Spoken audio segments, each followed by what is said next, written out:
once again to start the topic merits of departmental undertakings.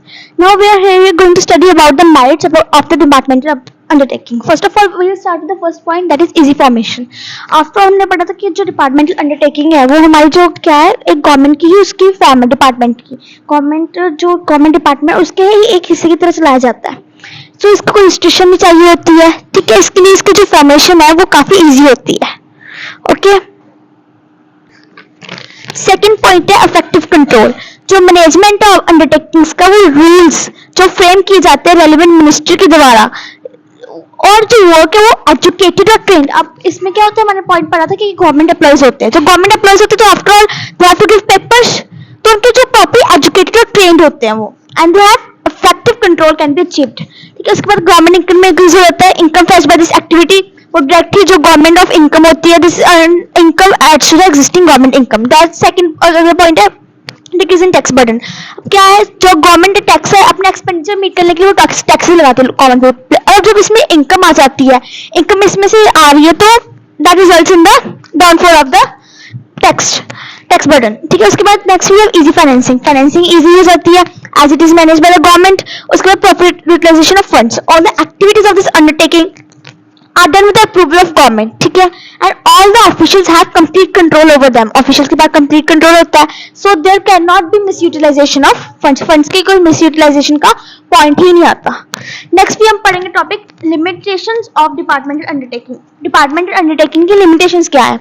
lack of prompt action. इसमें क्या point आएगा, जब control है वो central control होता है, गवर्नमेंट के अंदर होता है, एंड इफेक्टिव फॉर्मेलिटीज होती है काफी ज्यादा. जो डिसीजन मेकिंग है लाइक वो सबको जो गवर्नमेंट की कंसल्ट करके होता है, so there is no quick action. उसके बाद lack of flexibility. Strict government rules है तो प्रॉपर वैसे ही चलेगा.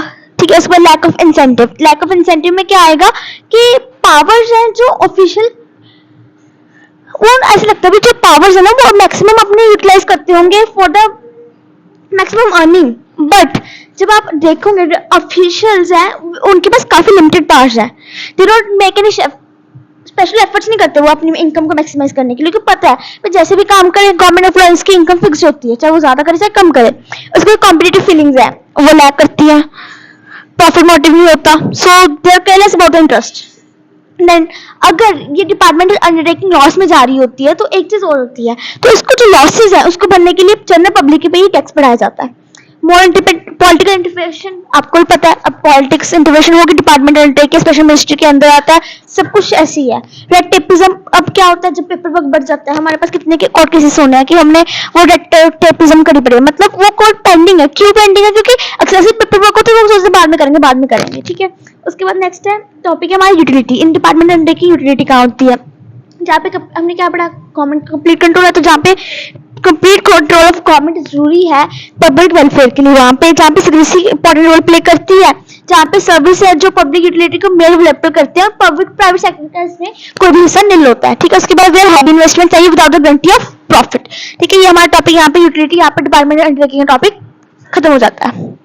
बाकी हम अगले वीडियो में कवर करेंगे.